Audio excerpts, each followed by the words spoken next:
বন্ধুরা দেখো, তোমাদের দাদা ভাই খেতে দিয়ে গেছে, চাটা খাওয়া হয়ে গেছে। এবারও খেয়ে শুয়ে পড়বে, 8টার মধ্যেও শুয়ে পড়বে। ভোরবেলা উঠে তো 3টে তাই ও খাবার রেডি করে নিয়েছি।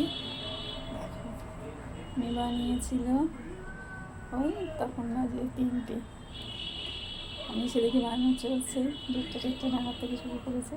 তো চলো, চিকেন কষা আর ফ্রাইড রাইস বানিয়েছিল, তো আমরা খেয়েছি সবাই। আর তো দোকানে চলে গেছিলো, তো লেট হতো আমার 5টা নাগাদ। তো এই রাতের খাবারের তো জানিও কেমন হয়েছে। চলো দাদা ভাইকে দিয়ে দিই খাবারটা, খেয়ে নিই, একটু তাড়াতাড়ি শুয়ে পড়ি, জানো তো।